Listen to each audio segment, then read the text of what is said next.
Good morning, everyone, and a warm welcome to our exclusive webinar on satellite IoT.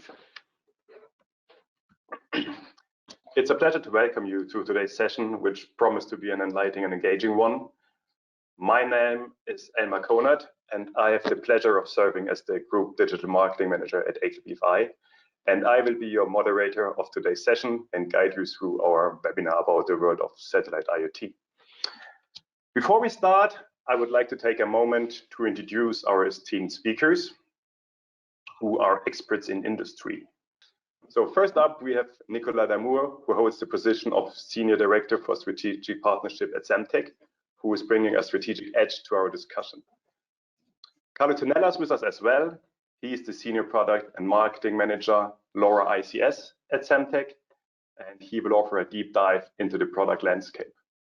From the practical side of things, we have Matt Lewis with us, who is Senior Field Application Engineer, and he is here to share his technical expertise. And we are particularly fortunate to have Barry Finnegan, the CEO of LV Logic, with us today. Barry will be sharing his expertise on satellite IoT application with us. So, from an organization perspective, please feel free to ask questions at any time during the presentation by posting them directly in the chat, and we will try to address all these questions in the Q&A session at the end of this presentation. Before we start, I would like to take a moment to introduce AcalBFi, giving you a short overview of who we are and how we contribute to the technology solution sector. Then we will proceed with the insights from our speakers. So first of all, who are we? We are the leaders in Europe when it comes to provide design-led technical sales support, offering both standard and custom solutions for more than 50 years. Our local offices across Europe mean that we can give you the direct sales support you need, and we will make sure deliveries are quick and efficient. Now the slides are back, fortunately. It works again, perfect. Our team of 360 employees managed from our UK headquarters includes over 150 engineers who are experts in technical sales and field applications across our 10 different technology areas. They are backed by our logistics centers in Germany, Hong Kong, and the UK, ensuring everything runs smoothly. What sets us apart? Here we go. As already mentioned, it's our people. They're the key to our success.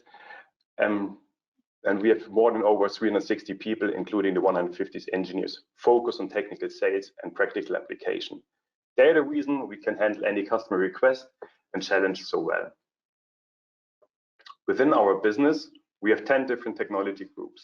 We start with electronic test and measurement, embedded computing, fiber optics, imaging, interconnect, magnetic components, photonics, power supplies, sensors, and wireless and frequency control.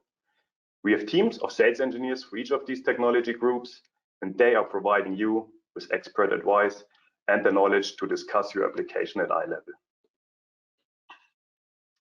What else sets us apart? Obviously, our strategic supply partners. We select our partners with a clear focus on strategic fit, which helps us to support you. By working closely with these, we can offer both standard and custom solutions. And it's this effort that allows us to organize events like today's webinar, giving us a chance to connect and learn together with you and our partners. In addition to working with our partners, we at AcalBFi are very proud of our 7 technology centers. These teams are very important for making custom solutions. We've got 35 engineers working there, all focused on making new technologies and solving technical challenges for our customers. And with that, I will hand over to Nicolas, who will kick off the first topic of today's webinar.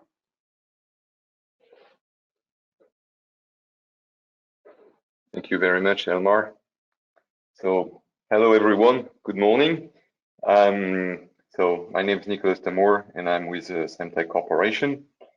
I will take a very quick moment before we dive into the subject matter to present Semtech and in particular the recent history of Semtech, because Semtech and Sierra Wireless, 2 companies, have joined forces about a year ago, a little bit more than a year ago, to create one of the major providers of IoT solutions in the world. That happened so back in 2023, and now with a very long history we've got as both Semtech and Sierra Wireless, both in semiconductor products and wireless cellular solutions. We are probably positioned as one of the biggest and most knowledgeable companies around to help you, customers and partners, to build your IoT solutions on any use case and any technology. We have offices in North America, Europe, and Asia Pacific, all over the world. In terms of products, and that will be promised my last slide about the company presentation. So Semtech now, as a result, Sierra Wireless being now part of Semtech, Semtech offers three, I would say, three kinds of products, three product lines. One is really revolving around analog mixed signal and wireless solutions, including protection device for electrostatic discharge and electrical stress, LoRa wireless communication chips, and we're going to talk a great deal about that today, and smart proximity sensors. Another product line in the top right corner is all about signal integrity products, revolving around optical networking components for fiber optics, and also for clock and data recovery semiconductors. And finally, at the bottom, we also have products revolving around IoT systems and connectivity that includes modules, cellular modules, secure IoT modules in all cellular technologies, all the way up to 5G and one day soon 6G sometime. But also routers, industrial ruggedized 4G LTE and 5G routers. And finally, also connectivity, so IoT cloud and IoT connectivity services powered by global and regional SIM cards. That's what we do at Semtech. And now let's dive into the subject matter. So satellite IoT. Talking about satellite IoT, we can see IoT as a market as a whole. So today there are around 17 billion IoT devices deployed in the world. In 2030, it's going to be 30 billion, nearly double in only 6 years. But the reality remains that most of these devices actually work on, well, networks, and more particularly what we call terrestrial networks, meaning that your wireless device, your wireless IoT device, connects to some base station, to some gateway, to some antenna, ultimately. And those antennas, they all are located on the ground, hence the term terrestrial network. And as you can well imagine, those antennas need to be cared for. That's actually the job of what we call network operators. And you can't put up antennas everywhere in the world. And as you can see on this map, only less than 20% of the surface of the globe is currently covered by those terrestrial networks. Which then leads, of course, to a question: what do I do when I've got assets and devices that I would like to operate and monitor outside of those coverage zones? Well, here comes into play satellite IoT. So we've got a global need for IoT and satellite IoT solutions. So how do we tackle that challenge? A couple of key use cases for satellite IoT to give you some examples. So first, in the top line, you can see, so you've got a lot of moving assets. So moving assets that move across several geographies and sometimes maybe across several different network coverage types. I would say some areas where you have a particular coverage technology, say cellular, so mobile, like for the phones. And then in another area, you may have Wi-Fi. In another one, you may have LoRa. But then it's heterogeneous. And of course, in some areas, you have nothing at all. So assets moving around, that's one of the key applications, but also fixed assets. They're located in remote areas. So I would say spot key assets like a power dam, for example, or agriculture sensors, oil, gas, and mining, but also what we call linear infrastructures. Some of them may be in coverage of some networks, but some may not be. Think of power lines, think of train tracks, think of pipelines. So all of these use cases really need a solution that will address the global and homogeneous wireless coverage. So as a result, terrestrial network and non-terrestrial network. So NTN is an acronym you will hear a lot when you talk about satellite. And strictly speaking, non-terrestrial network are not only satellite, as you can see on this chart.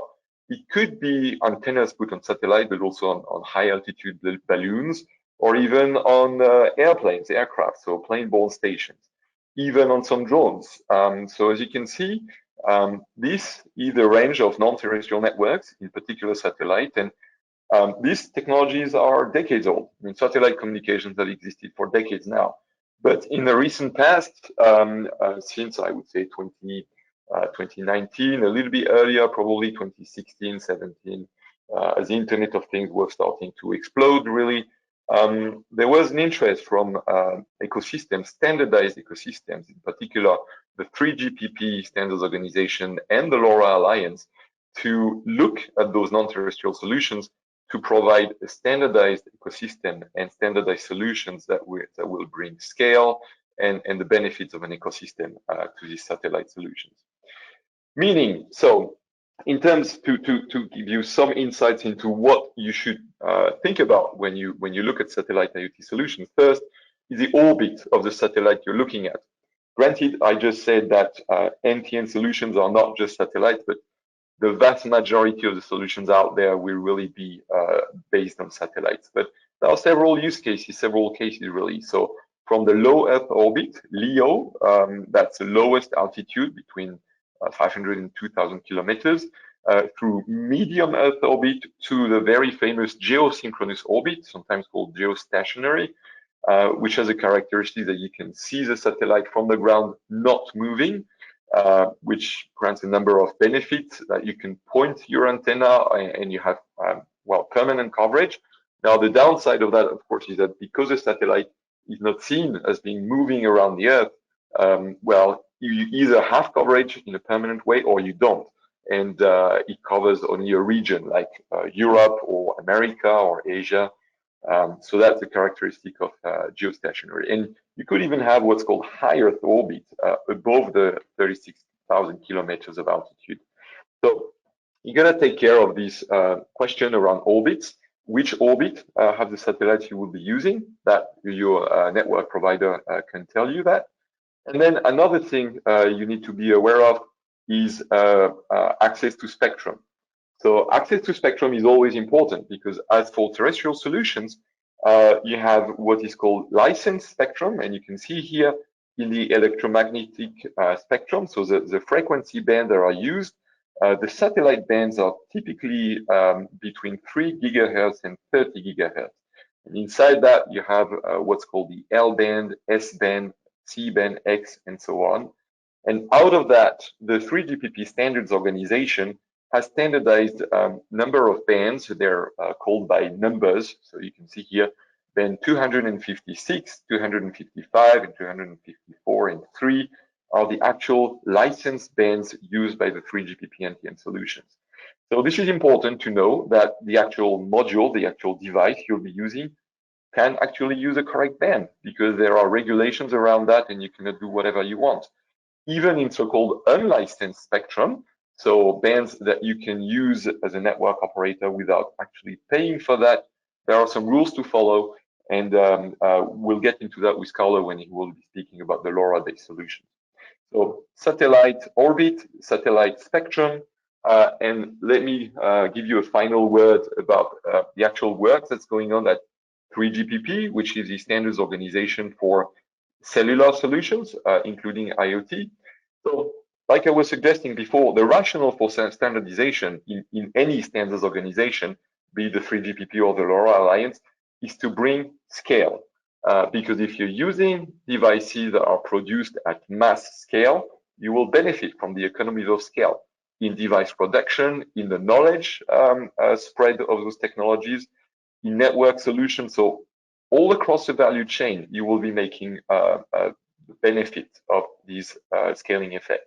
So this is already currently democratizing access to satellite IoT based on scale, and also on, that's my second point up there, the ability to expand the current terrestrial solutions, be it 3GPP, so mobile, cellular-based solutions, or LoRa-based solutions, and expand them to also cover non-terrestrial networks, meaning that with the same device, you may now be able to access a terrestrial network when it's available, and a satellite-based network when you don't have terrestrial coverage. So that's the rationale for standardization, rather than using bespoke satellite solutions like it had been done for decades before. So that's a rationale. At 3GPP, the work has started actually back in 2018 already in what's called the release 16 of 3GPP as studies. A study that, as a matter of fact, was already supported by Semtech and Sierra Wireless actually back then. And for those who are interested, you could look at the 3GPP RAN plenary report. You've got the number here. The work then quickly evolved into two main branches, what's called so NTN for NR, NR being the acronym meaning new radio, and new radio is actually the radio modulation, the radio standard for 5G. It's more broadband oriented, so if you need a lot more throughput. And then you've got the other branch of the work called NTN for IoT, which is based on, well, the good old, I would say, LTM and narrowband IoT technologies. Now, the today's commercial ecosystem for 3GPP NTN solutions is developing around NTN narrowband IoT specifically, even though the others are defined in the standard.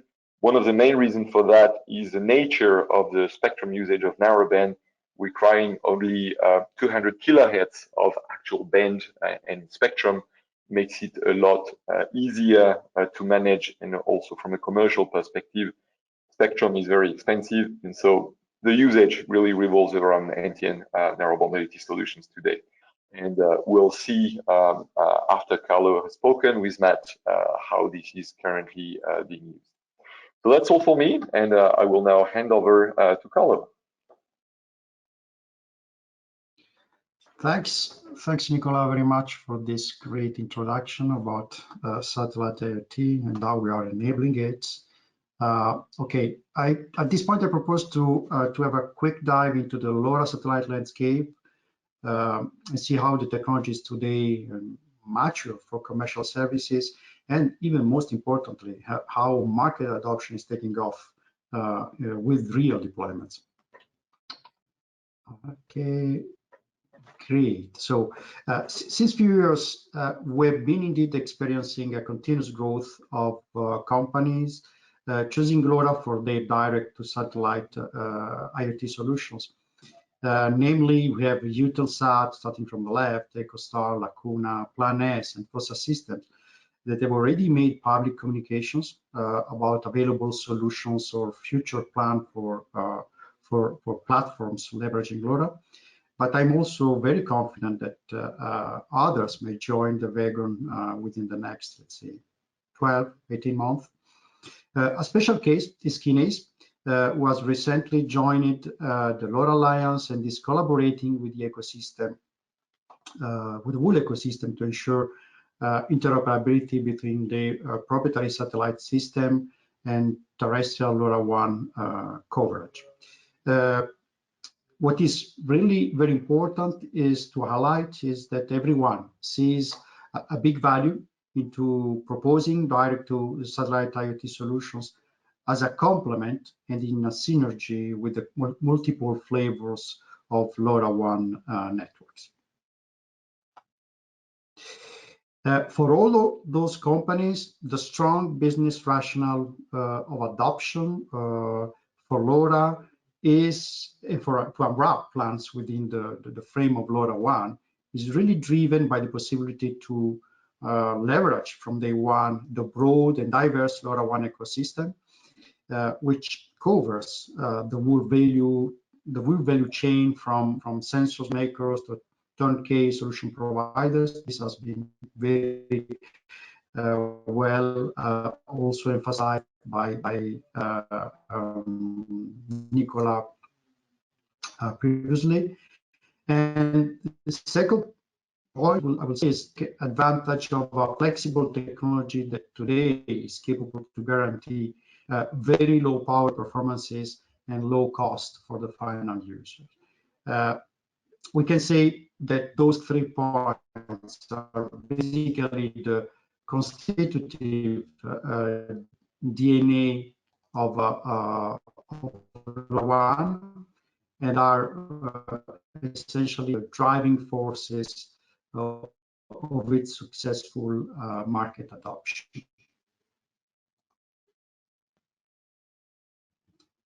Great. From a technical, okay, now let's go previous slide.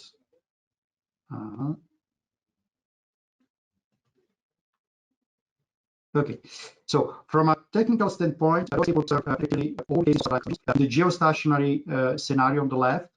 EchoStar has been capable to tune their infrastructure to LoRa within few months, and it's now offering a reliable connectivity with a power consumption equivalent to the case of sensors operating within terrestrial LoRaWAN networks.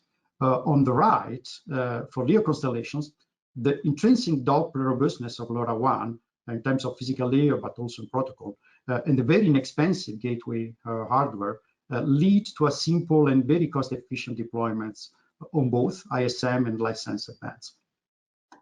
Now, let's see the way with Semtech we are enabling, with Semtech portfolio, we are enabling satellite connectivity through our ICs. In a nutshell, we can say that the satellite is available into the second and third generation of LoRa chips. The second generation introduced the support for LR-FHSS, which enhancing spectrum efficiency makes LoRa satellite scalable and ready for massive adoption. While in the third generation, earlier chips brought in improvements on the Doppler effect robustness, improved sensitivity, and support also the S-band. Because of all these improvements, we warmly recommend our customer using third generation chips in the case they would like to leverage satellite connectivity. Let's have a look now at the status of the different solutions that are now getting traction. Today we can count 5 operators showing public plans to offer IoT sat connectivity based on LoRa. From the left side, I can mention EchoStar with a geostationary coverage over Europe, and its commercial. It's offering commercial services. Lacuna with a mix of LEO and MEO satellites, offering global coverage and also already in commercial services. And on the starting from FOSSA system, we have with FOSSA also PlanS and Eutelsat. The 3 of them are leveraging LEO constellations and are today in trial stage. And for PlanS, there is a plan to go commercial by September of this year. So very important, each operator has developed either a module or a reference design that could be licensed. So I invite you to reach out to get more information about the terms of licensing. What I can say is that market adoption is really moving at full steam, not only with the availability of modules or reference designs, but also with a lot of cases that are starting to evaluate the technology in the field, and user can really start now to not only test but move toward real deployments and commercial services. So I put here, okay, one slide back. So I put here examples of real available sensors, and the richest catalog is coming from EchoStar Marketplace, which is available on their website. And this marketplace is really spanning from soil moisture and temperature sensing to devices offering structural monitoring and critical infrastructures like pipelines, electricity pylons, and railways. As a testament of the maturity of the full solutions, These devices are already finding real deployments, okay? And next slide will provide you a few examples. Starting from the left, Dales on Land has already deployed several of its soil moisturing devices in UK, so unlocking critical insights into soil stability in remote areas that are outside any terrestrial coverage. This is helping mitigate landslides and flooding risks in those sites. In the middle, we have Terrestrial Networks that have started to leverage EcoStar platform for the really revolutionary system of ultra early fire detection. And on the right, IoT Ventures is already taking advantage of the Lacuna platform, monitoring freshwater supply on remote islands in the Pacific Ocean, so providing early warnings before the local communities there run into problems. I now hand over to Barry from LB Logics, who will describe a very interesting use case about silos, which is quite close to the one that I just showed you with for Lacuna. Oh no, sorry, Matt. Matt is going to take over. Sorry. Hi guys. So we've talked a little bit about the theory now. Now, how do you actually use it and start to use it in the field? Okay, so I'm a field applications engineer, and I've been working with our units specifically on the 3GPP NB1 implementation, which is what Nicholas was talking about. Okay, so I'm just going to go through the demo and what you need to get up and running with it. All right. So hardware first of all. So we have our HL series, so our HL78 and 10 and 12 units. Okay, so these are based on the Altair chipset, the Altair 1250 chipset. Okay, these units are currently in production. They're very mature products. We've been shipping lots and lots of them, and they are software upgradable to work with the NB1 geostationary satellites that are working at the moment. Okay, so one point to note is that on the NB1 side of things, at the moment, there's only going to be geostationary support and not MEO and LEO support. Okay, so you can see there on the right hand side the dev kit. That's the actual dev kit that I've been working with to perform the demonstrations. The antenna on the left, the big one, that's the standard LTE antenna, which I've been using for the RF part, and then the smaller one is a GNSS antenna, because you need the GNSS, you need the position, the device needs the position to be able to calculate the timing offsets to the network, to the satellite, to be able to carry out the communication. Okay. The dev kit as well is also USB powered, so that gives you an indication of the power consumption. So it consumes no more power than talking to an NB1 network on a terrestrial NB1 network. Okay. So these dev kits and the HL78 units are available through ACAL. So once you've got the hardware in your hand, the next question is, okay, it's a 3GPP unit, so I need to use a SIM card. Okay, in our case, we were using a SIM card from Skylo. Okay, if you want to get hold of a SIM card that you can use, then you will need to talk to Skylo's partners. They tend not to deal with people directly. They will deal through partners. If you go to their website, they've got a list of people on there who you can work with. Okay. Also, as it says there are multiple other carriers, as Carlo was talking about on the LoRa side. There are multiple other carriers that are coming online. Skylo have created the most amount of noise to date, and they're the guys who are kind of first to the market. Okay. One other point about this is that everyone, as Nico pointed out, is in kind of a pre-release, pre-commercial stage right now.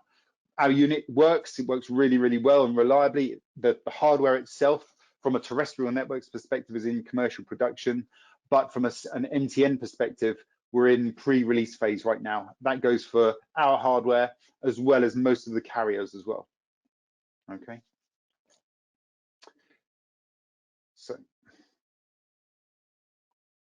In terms of the rest of the elements of the demonstration that we put together, okay, standard terminal, standard UART interface into the HL78, okay. There's some screenshots there of the different elements that we've got that form part of the demo, okay. We have a script that runs against the HL78, which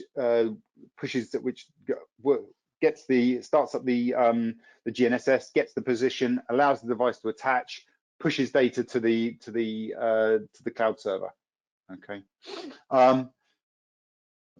At the moment, the communication protocol is what's called NIDD, so non-IP data delivery. Okay, this is part of the NB1 standard. Right.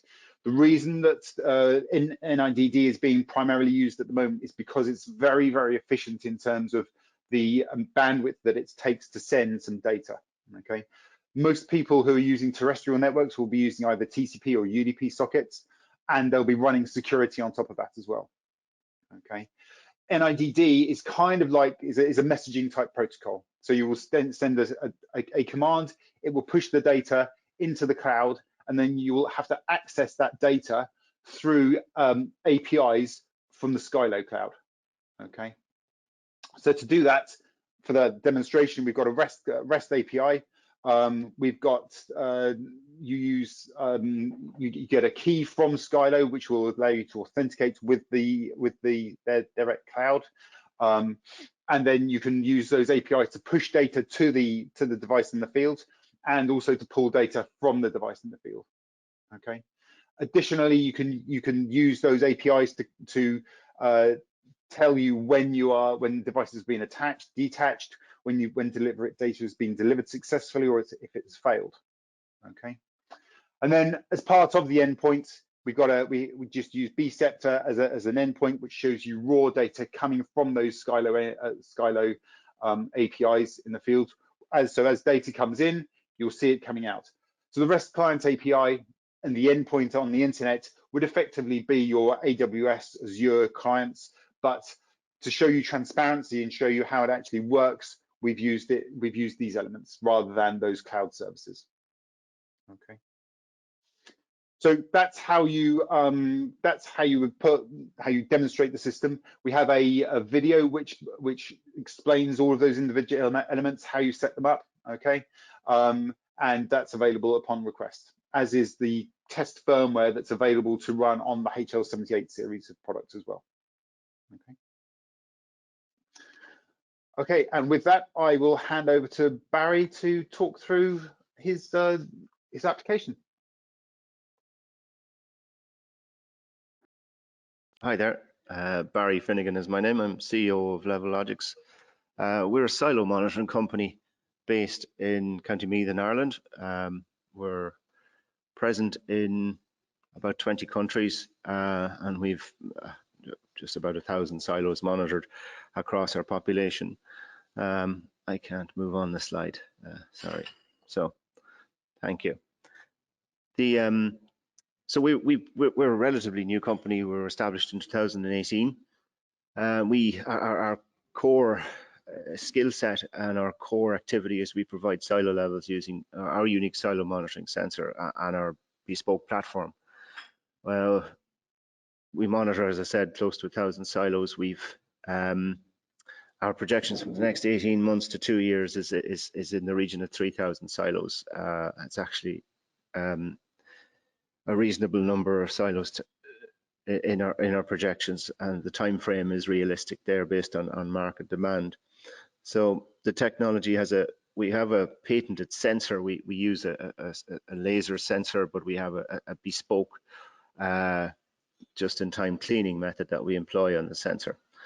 We monitor all sorts of materials, in particular solids for feed mills, cement, dry mortar, and so on.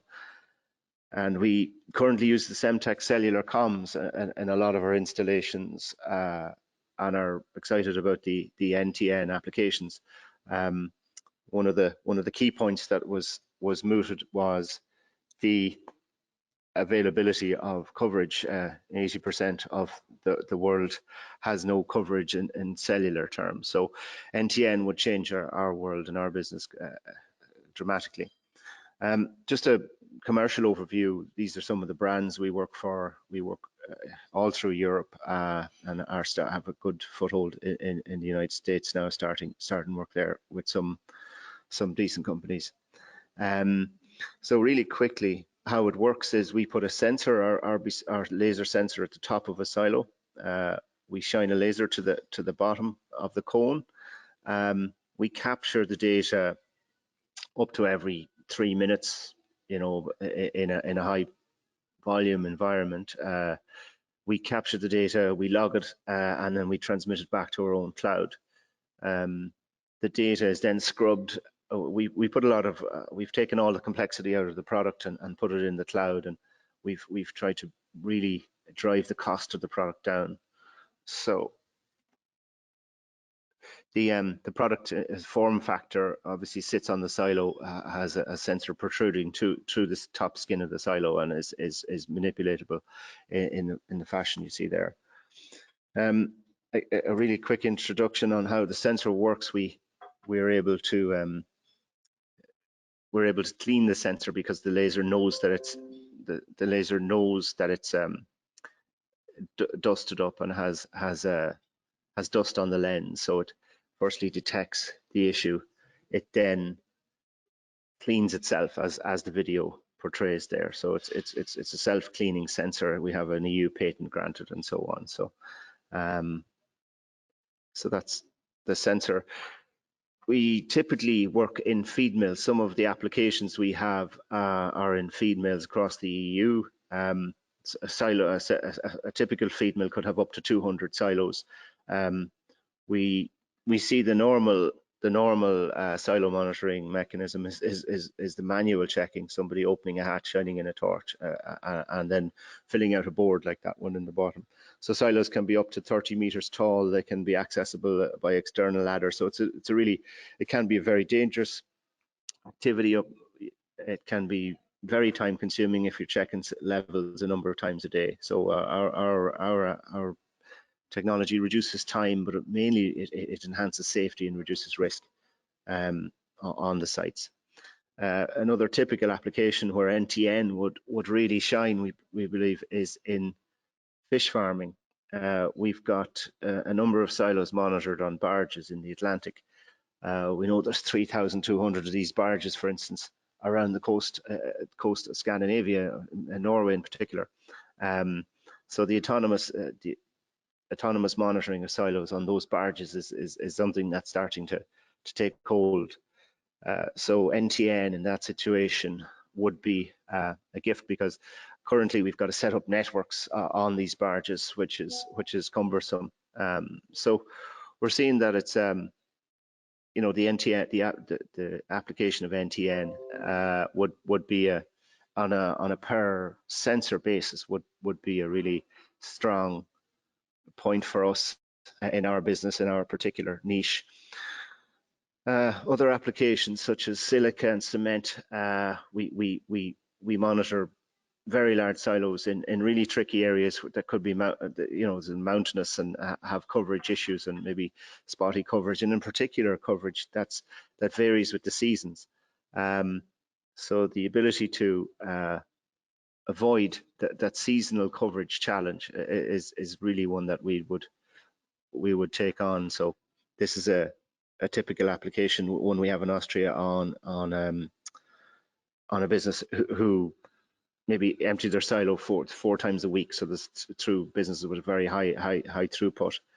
We monitor temperature, humidity, and level, while also we can see that the number of times it cleans itself, and therefore identify the dustiness of the silo at any time. So one of our largest applications that we're seeing best traction for in Europe at the moment is in dry mortar. These silos are mobile. You can see that the ability to monitor a mobile silo, you can imagine, would be because we would never know where these silos are going. They tend to be off grid. in areas where the service can be poor. So it would be an extremely good attribute where we were almost able to guarantee coverage for our sensor in this application. So our sensor is autonomous insofar as it works on solar power. But being able to guarantee coverage would be a super unique USP to our business. So we've been given the opportunity by Semtech and TX Wireless to employ the first world's end-to-end silo monitor. So we've done trials.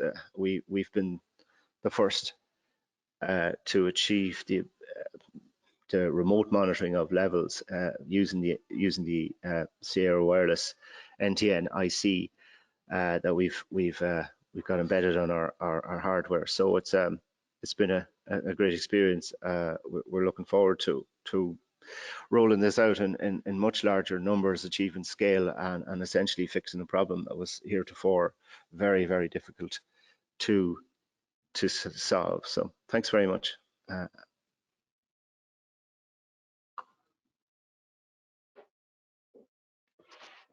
Thank you very much, Barry. We're coming now to the questions and answers, and I would ask all our speakers to join me so we can have an open discussion about the questions we have received so far. And yeah, we got a few actually. Let's see when Carlo joins as well. Perfect. Thank you, everybody.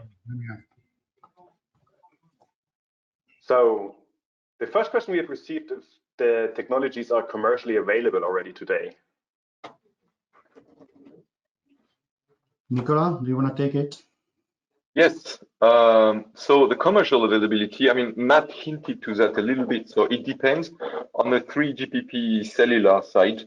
Well, as you could see, it's available for testing. So by all means, if some of people in the audience are interested in pre-commercial testing, like Barry has been doing with us, we're very open to that. But it's pre-commercial, I would say. But 2024, we'll see the actual commercial availability of that. Now, on the LoRa side, well, I'll leave the honor to Carlo. On the LoRa side, I mean, I mentioned that there are at least 2 partners that have commercial services running, EchoStar and Lacuna. So anybody that will be interested on start testing their services can start to deploy. Okay. Of course, each one has his own specificities, okay, depending on basically on the way the service is offered through geostationary cover, through a geostationary satellite covering Europe for the moment for EchoStar, while in a global manner for Lacuna, where the coverage is not continuous, can be intermittent. So it really depends on the use case specificities, but services are already out there. Perfect. Thank you very much. If Semtech is offering an end node LoRa reference design for satellite, was also one of the questions that's been raised. Okay, maybe this is more for LoRa, okay, because as Matt showed, we have this module for the 3GPP side. For LoRa, we are not today offering reference design. We prefer to work with each operator. So we supported each operator deploying LoRa solutions into developing the reference design for their module, and then we'll leave them proposing the solution to the end customer. Okay. The reason for that is that there is, I mean, the solution, the hardware solution requires some say technical detail that must be mastered. The antenna is one of them, okay, but also the way the protocol works for the GEO is a little bit different from the way it works for geostationary yet. So yes, there are technicalities that require also the interaction with the operator. Okay. Thank you very much. The third one we have at the moment is If I need satellite IoT, how should I choose between LoRa over IoT or 3G GPP NTN? Yeah, I'll take that one. Thank you, Elmar. It's a very interesting question because, in fact, it's true that we presented two different standardized ways of accessing satellite IoT. So, which is best? Well, as very often is the case, it really depends on your use case. And I think, as a rule of thumb, you could take the same decision criteria that you would take for a terrestrial-based solution. If what you're aiming at is a solution that's extremely dependent on huge power efficiency, I would say, and also being able to be embedded in very difficult places to be, where where radio waves don't penetrate very well, I guess. As is the case for terrestrial, LoRa is probably your best case. Now, on the other hand, 3GPP mobile cellular solutions have the benefit of, I would say, being having a bigger ecosystem, even that LoRa Alliance, and a support that's probably slightly wider. Most network operators, most satellite network operators, are looking at both technologies anyways. So yeah, again, and that's also another thing is, of course, in the 3GPP world, you're using a SIM card, so throughput is also something. If you need more data, probably cellular is best, is better than LoRa. And if you need a secure element in your design, well, the SIM card is already a secure element, so security is slightly better. Not to say that LoRa security is bad, because it can be very, very good, but it's already there, so you have less to worry about. So, very difficult answer, but really, take as a rule of thumb what you would do for a terrestrial solution, and it also depends on your timeline, of course. Because as we just said, and Carlo said as well, LoRa-based solutions are already 100% commercial. So if you need to deploy this month or next month, you're probably far better off using LoRa. If your timeline is more around the end of the year, then both technologies could be applied. Thank you very much, Nicolas.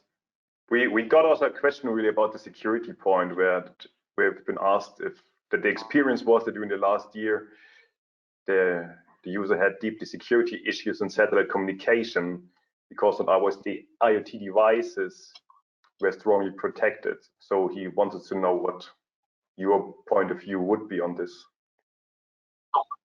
Okay, I think so. I just touched on it a little.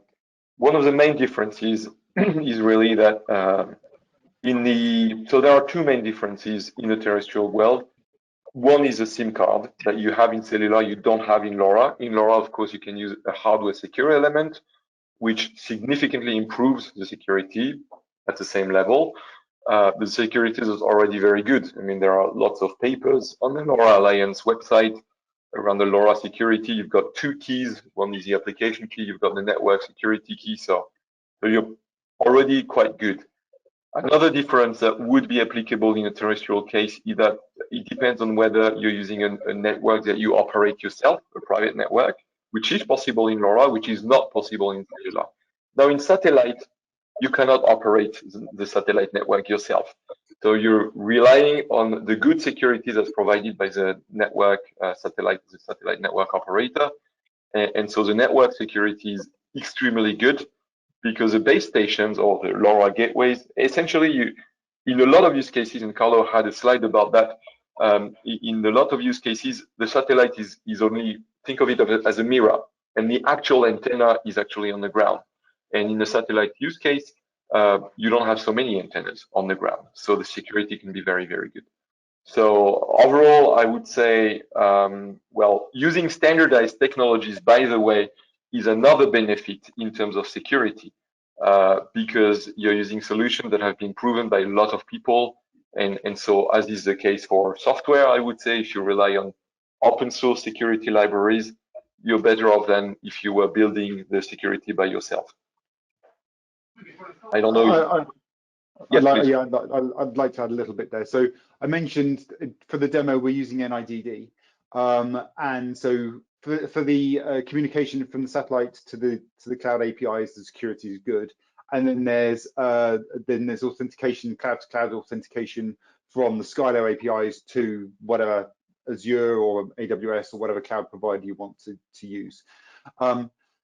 As I also mentioned, everyone who's using terrestrial networks at the moment will be used to using UDP or TCP sockets, okay, and probably running TLS or DTLS over those, okay. That feature is coming to the 3GPP NB1 side of things. So particularly when the likes of when the bigger players like Vodafone and people like that come on board, they will need to be that infrastructure in place to enable those sockets, which will enable you to have the end-to-end security which everyone is kind of looking for now, to have your own private keys. And yeah, so you'll have end-to-end security from the UE all the way through to your AWS, Azure, Google Cloud endpoints as well. Okay, so that will be coming. It's just not there right now. Perfect, thank you. I hope the question has been answered. You can give us a thumb up if this is okay for you. Thank you very much. The next question is, there appears to be a good cellular coverage in the UK. Are there any parts of you where satellite comms is really necessary? I think Barry answered that. Barry? Would you like to elaborate on your coverage issues, Barry, in the UK and Ireland? Yeah, it becomes extremely obvious that the coverage can be okay when you're standing in the open. It's when you start to have your surroundings start to interfere with it. So whether you're undercover, so cellular coverage is fine. And I've been in situations where I literally have put a device on top of a silo. It works on the ground, and you go up, and it's because it's shrouded by a piece of metal, or there's some other. It's the external factors in the every situation. So the external factors totally dictate your coverage. Your RSSI value can change within 2 meters dramatically. On any piece of radio, so it's to do with the material you're mounting it on, the ground plane, and it's also to do with your direct line of sight. So your coverage is entirely dictated by the situation and what's around you, be it a roof, be it a pipe, be it whatever the infrastructure you're installing on. So we have intimate knowledge of this. That's why external antennas are important. That's why the ability to change the location of coverage is really important. But sometimes you don't have that option when these applications sometimes are fixed. So yeah, we've a lot of experience with coverage being perfect on a site, and you going under a particular 1 meter away from where you checked it first. It's just because of the layout and the topology of the material around you, you know. And if I may add to that, speaking about, I mean, big countries. I mean, the example taken here was UK. I sit in France, but or you could name Germany, Spain. So in larger countries, it's often very challenging to have ubiquitous good coverage, cellular wise. And I can think in the UK, for example, the government has rolled out smart meters in a wide scale. And well, maybe some of you may know that in the southern and mid part of England, it was just fine using cellular. But the more you go towards Scotland, the more problematic it became, also because of the hilly environment. So flat countries are also very good for good coverage. When you start to have not even mountains, but hills, all of a sudden, it becomes very tricky, even in the UK in that particular case. I would also like to add that over the next few years, with the demise of 2G, that coverage, which everyone has enjoyed for so long because 2G is higher power, that as those 2G networks come down, holes will start to develop that people have never seen before as well. particularly in low bandwidth IoT applications. Thank you, gentlemen. The next one is the connectivity still working if GNSS signals are jammed or on the move terminal with Skylo solution?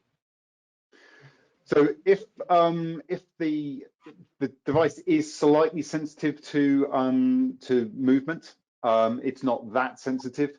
If you can't get any form of positioning at all, then you may experience an issue, yes.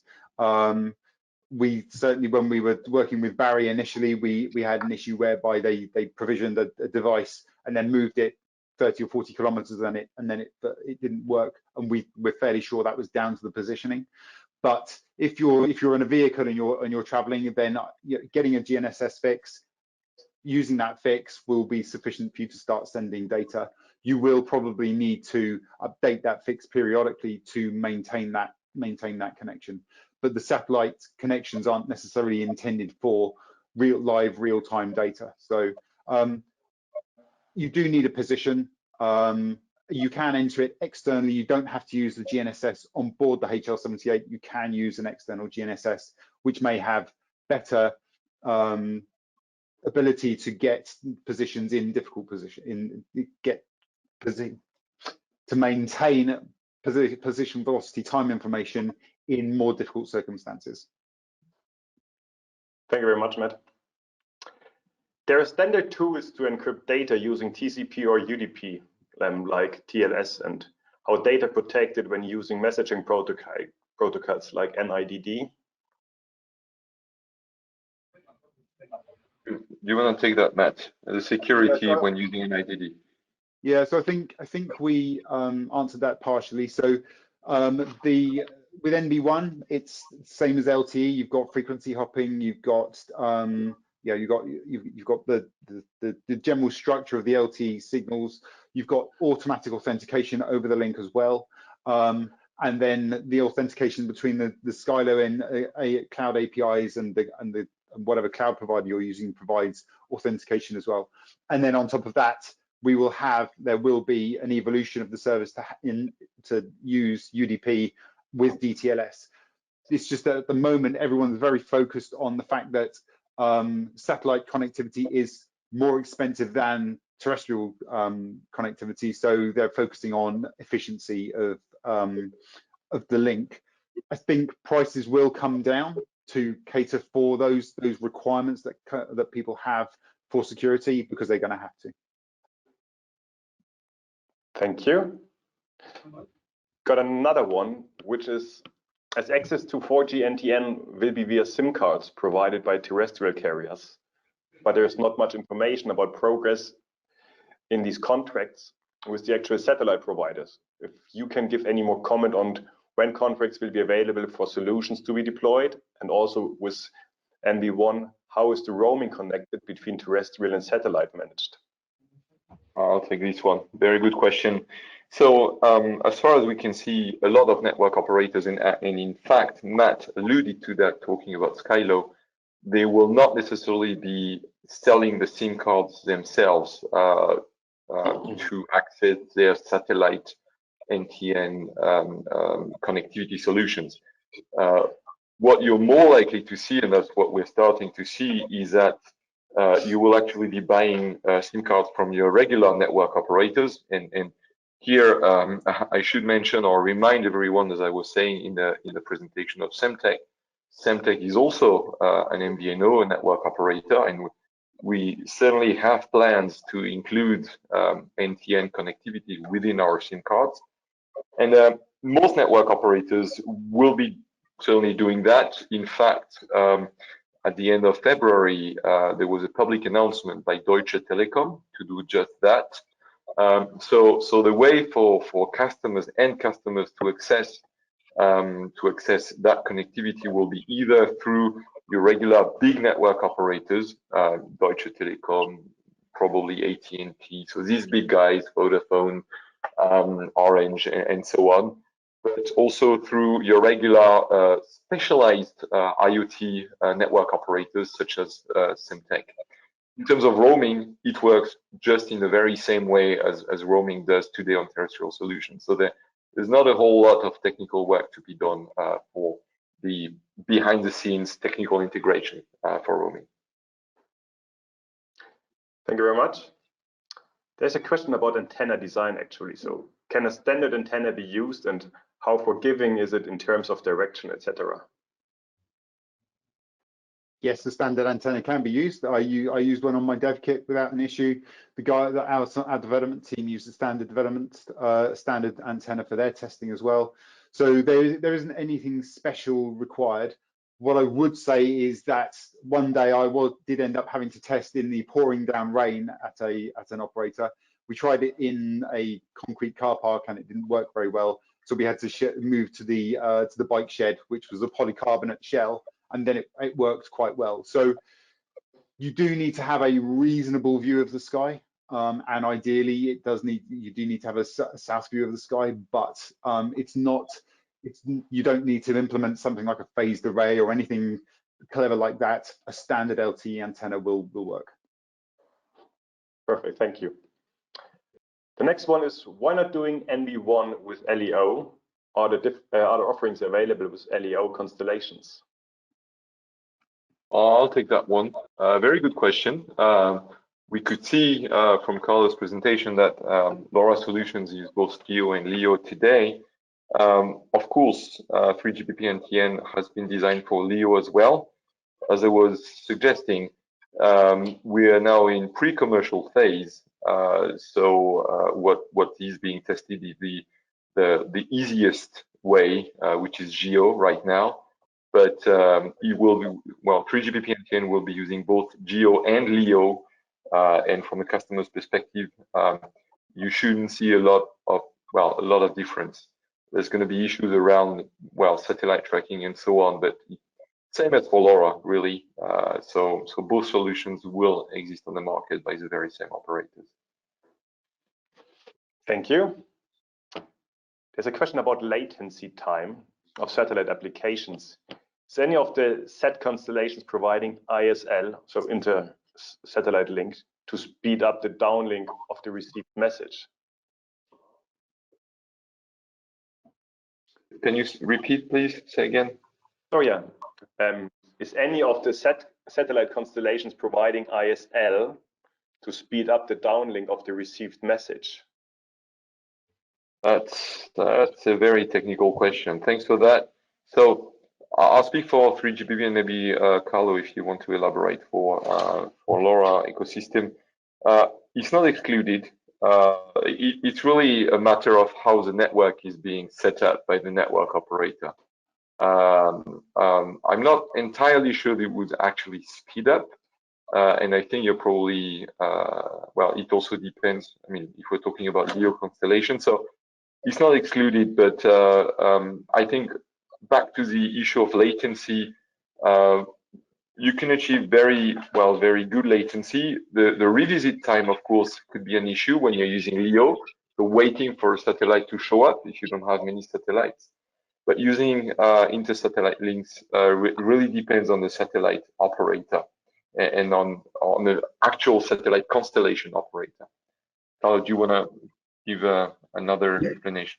Yeah. Basically, that's a point that regards essentially the LEO constellations, okay? Because the geostationary has an intrinsic latency of, let's say, maybe 1 second because of the round trip to reach the 30,000 kilometers geostationary satellite. But for LEO, indeed, because we have those satellites that revolves around the Earth periodically.